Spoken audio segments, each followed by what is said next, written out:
नमस्कार, मैं doctor Meenakshi Verma, MD obstetrics and gynaecology, your friend, philosopher and guide. आज हम बात करेंगे पोस्ट मेनोपॉजल ब्लीडिंग के बारे में, मतलब कि मेनोपॉज के बाद अचानक ब्लीडिंग हो जाना। ये क्या चीज़, पोस्ट मेनोपॉजल ब्लीडिंग क्या है? मेनोपॉज होने के 12 महीने के बाद, मतलब पूरे 12 महीने तक ब्लीडिंग ना हो तभी हम उसको मेनोपॉज मानते हैं। जब 12 महीने निकल जाएं और ब्लीडिंग ना हो और उसके बाद अचानक जब ब्लीडिंग होती है उसको हम पोस्ट मेनोपॉजल ब्लीडिंग कहते हैं। और ये ब्लीडिंग जो है वो सामान्य ब्लीडिंग नहीं है, इसको हम काफ़ी सतर्क रहते हैं इसके बारे में, और अगर कभी भी होती है तो तुरंत डॉक्टर को दिखाना चाहिए और डॉक्टर फिर उसका डायग्नोसिस करते हैं कि क्या वजह से ये ब्लीडिंग होती है। सबसे पहले हम जानेंगे कि इसके क्या मुख्य कारण हो सकते हैं जिसकी वजह से मेनोपॉजल ब्लीडिंग होती है। ये मेनोपॉज के 2 साल के बाद भी हो सकती है और 20 साल के बाद भी हो सकती है, कभी भी हो सकती है। तो जो सबसे कॉमन कॉज है पोस्ट मेनोपॉजल ब्लीडिंग का है, जिसको हम कहते हैं एंडोमेट्रियल एट्रोफी।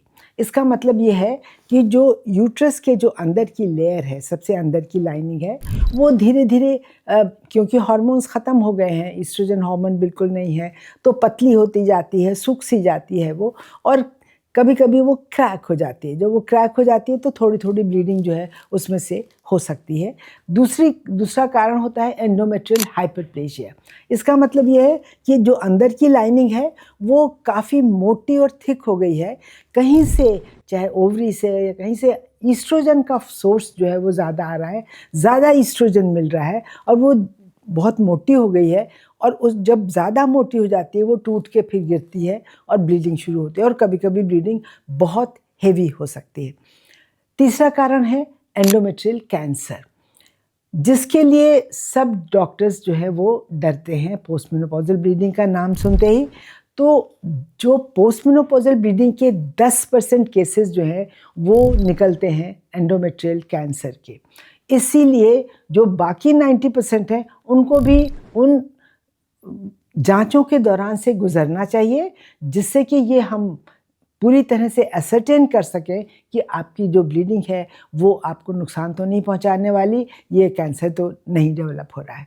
चौथी चीज़ ये है कि कभी कभी एक पॉलिप जैसा हो जाता है। पॉलिप का मतलब ये होता है, जैसे कि मेरे पास एक ये है, आप देखेंगे इसके अंदर एक छोटा सा एक मांस का टुकड़ा जैसा निकला हुआ है, इसको हम पॉलिप कहते हैं। ये पॉलिप जो है कभी कभी ब्लीड कर सकता है, हालांकि ये ज़्यादातर केसेस में ये बिल्कुल बिनाइन केसेस होते हैं, दे आर नॉट कैंसरस। अब क्या जांच करते हैं डॉक्टर? जब ये कारण तो मैंने आपको बताए, तो जांचें कैसे होती हैं? सबसे इम्पॉर्टेंट जांच होती है कि सबसे पहली जांच जो करते हैं वो एक तो फिजिकल एग्जामिनेशन तो करते ही हैं, उसके बाद करेंगे आपको एक अल्ट्रासाउंड, जिसको हम ट्रांसवेजाइनल अल्ट्रासाउंड कहते हैं। ये ट्रांसवेजाइनल अल्ट्रासाउंड बहुत क्लियरली बताता है कि बच्चेदानी के अंदर कोई ग्रोथ तो नहीं है, अंदर की लाइनिंग कैसी है, थिक तो नहीं है, बहुत मोटी तो नहीं है।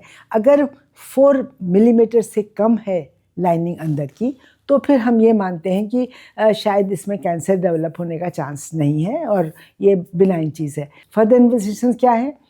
बायोप्सी। यूट्रस के अंदर की जो लाइनिंग है उससे हम बायोप्सी लेते हैं। ये आप लाइनिंग देख रहे हैं, इसके अंदर जो है इसको हम खुरच करके, नीचे से इंस्ट्रूमेंट डाल के खुरच के इसकी बायोप्सी लेते हैं, और इस बायोप्सी को फिर जांच के लिए भेजते हैं, जिसको हिस्टोपैथोलॉजिकल एग्जामिनेशन कहते हैं, जो हमें पक्की तरह से बताता है कि हार्मोनल इम्बैलेंस की वजह से ऐसा है या कभी कैंसर बन गया है, इसकी वजह से ऐसा है। और क्या टेस्ट होते हैं? एक टेस्ट होता है हिस्टेरोस्कोपी। यहाँ नीचे वजाइनस के थ्रू इंस्ट्रूमेंट डालते हैं, इसके अंदर कैविटी के अंदर इंस्ट्रूमेंट जाता है जिसमें कैमरा लगा होता है, और ये कैमरा बताता है कैविटी के अंदर कि यहाँ पे कोई ग्रोथ है, कोई लीजन है, कोई पॉलिप है, कुछ भी है। ये चीज़ें जो है इससे पता लग जाती है। ये डायरेक्ट विजुअलाइजेशन है, और इससे आप बाहर एक स्क्रीन लगा होता है, उस स्क्रीन से ये कनेक्टेड होता है कैमरा, तो उससे आपको बिल्कुल ठीक तरह से पता चल जाता है। जहाँ सर्विक्स का कॉज होता है, जैसे कि सर्वाइकल कैंसर है या कैंसर बनने वाला है और ब्लीडिंग हुई, तो फिर उसमें एक स्मीयर एग्जामिनेशन, पैप स्मीयर जो है वो भी लिया जाता है, और उस स्मीयर एग्जामिनेशन से अपने को मालूम पड़ता है कि सर्विक्स में कोई कैंसर बन तो नहीं रहा या बन गया है ऑलरेडी, ये मालूम पड़ सकते हैं उसके बाद। इस सब का निष्कर्ष यही है कि पोस्ट मेनोपॉजल ब्लीडिंग एक खतरे का संकेत है। इसका मतलब ये नहीं है कि कैंसर बन गया है, लेकिन एक खतरे की घंटी बज गई है। आपको तुरंत डॉक्टर से सलाह लेना है। बहुत सी महिलाएं सोचती हैं अरे एक ही बार तो हुई है, कोई बात नहीं, देखेंगे। फिर कभी अरे अभी हमें तो बाहर जाना है, 1 महीने बाद आएंगे, जब लौट के तब करवाएंगे।